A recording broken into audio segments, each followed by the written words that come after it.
ನಮಸ್ಕಾರ ಎಲ್ರಿಗೂ. ಇವತ್ತು ನಾವು ಪುರಾತನವಾದ ಪ್ರಾಕೃತಿಕ ಸರೋವರದ ಮಧ್ಯದಲ್ಲಿರುವ ಕ್ಷೇತ್ರ ಅನಂತಪುರ ಶ್ರೀ ಅನಂತ ಪದ್ಮನಾಭ ಸ್ವಾಮಿ ದೇವಸ್ಥಾನಕ್ಕೆ ಹೋಗೋಣ ಬನ್ನಿ. ಇದು ಕೇರಳದ ರಾಜಧಾನಿ ತಿರುವನಂತಪುರ ಶ್ರೀ ಅನಂತ ಪದ್ಮನಾಭ ಸ್ವಾಮಿ ದೇವಸ್ಥಾನದ ಮೂಲ ಸ್ಥಾನವೆಂದೇ ಪ್ರಸಿದ್ಧವಾದ ಕ್ಷೇತ್ರ.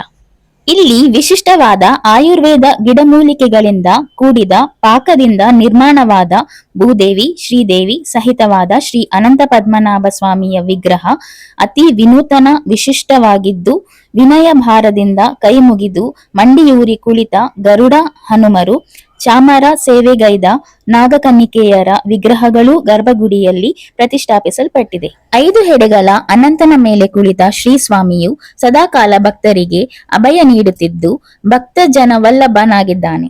ಕ್ಷೇತ್ರದ ಕೊಳದಲ್ಲಿ ಸದಾಕಾಲ ಭಕ್ತ ಜನರಿಗೆ ದರ್ಶನ ನೀಡುವ ದೈವ ಸ್ವರೂಪಿಯಾದ ಬಬಿಯಾ ಎನ್ನುವ ಮೊಸಳೆಯು ಭಕ್ತ ಜನರಿಗೆ ಆಕರ್ಷಣೆಯ ಕೇಂದ್ರವಾಗಿದೆ. ದೈವ ಸ್ವರೂಪಿಯಾದ ಮೊಸಳೆಯನ್ನು ನೀವಿಲ್ಲಿ ನೋಡಬಹುದು. ಈ ಮೊಸಳೆ ದೇವಸ್ಥಾನದ ರಕ್ಷಕ ದೇವತೆ ಎಂದು ನಂಬಿಕೆ.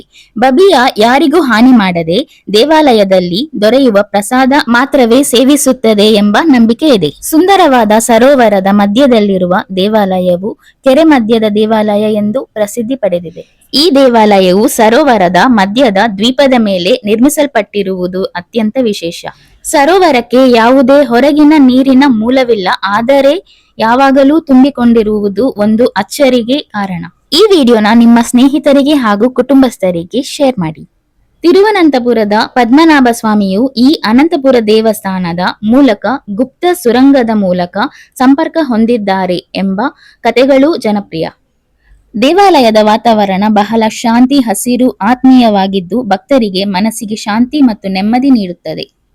ಈ ವಿಡಿಯೋ ನಿಮಗೆ ಇಷ್ಟವಾದಲ್ಲಿ ಲೈಕ್ ಮಾಡಿ, ಶೇರ್ ಮಾಡಿ.